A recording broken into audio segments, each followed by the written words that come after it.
Sanskaram University, where cutting-edge technology meets the promise of world-class education. Sanskaram University, education with values. Bharat और पाकिस्तान के तनाव के बीच पूरी दुनिया ने देखा कि किस तरह से भारत ने अपना दमखम दिखाकर पाकिस्तान को घुटनों पर ला दिया। जो पाकिस्तान परमाणु हमले की धमकी दे रहा था, वही पाकिस्तान अब घुटनों पर आ गया। और इतना ही नहीं, आतंकवाद को पनाह देने वाला देश चीन और तुर्की के साथ के बाद बहुत इतरा रहा था, लेकिन जैसे ही हवा के अंदर भारत ने अपना दम दिखाया, वैसे ही पाकिस्तान से लेकर चीन और तुर्की की हवा निकलती नजर आई। इस मुश्किल वक्त के अंदर भारत के दोस्तों ने उसका मजबूती के साथ निभाया। रूस से लेकर इजराइल ने बता दिया कि वो हिंदुस्तान के लिए सच्चे दोस्त हैं।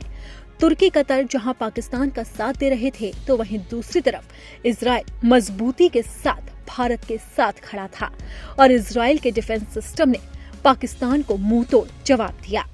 पाकिस्तान ने दावा किया था कि भारत इजरायली ड्रोन से पाकिस्तान पर हमला कर रहा है। 22 अप्रैल को पहलगाम में हमले के 2 दिन बाद इजरायली प्रधानमंत्री बेंजामिन नेतन्याहू ने पीएम मोदी को फोन किया था और कहा था कि इसके दोषियों को जरूर सजा मिलनी चाहिए। इसी बयान से संकेत मिले थे कि इजराइल खुलकर भारत के साथ है। पहलगाम हमले में वो पाकिस्तान से बदला लेने के लिए भारत की मदद कर रहा है। और जैसे ही ऑपरेशन सिंदूर को अंजाम दिया गया, वैसे ही पाकिस्तान बिलबिला उठा और उसने साफ तौर पर कह दिया कि हमारे देश के अंदर इजरायली ड्रोन से हमला किया गया। इसके अलावा भारत में इजराइल के राजदूत ने कहा था कि भारत को आत्मरक्षा का पूरा अधिकार है।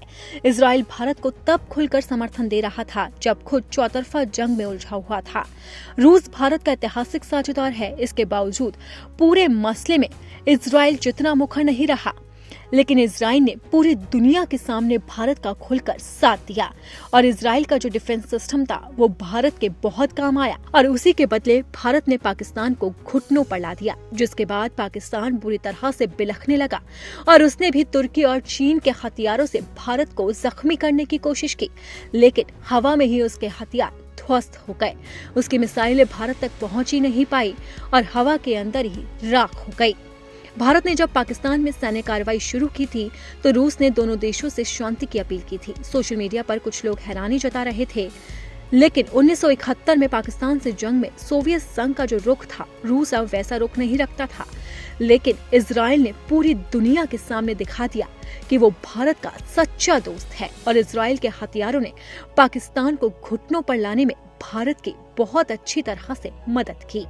हालांकि तुर्की ने भी पाकिस्तान का साथ दिया, लेकिन बावजूद इसके पाकिस्तान का पूरा प्लान फेल हो गया और उसका डिफेंस सिस्टम धराशायी हो गया, जबकि हिंदुस्तान ने पूरी दुनिया के सामने अपना दमखम दिखाया।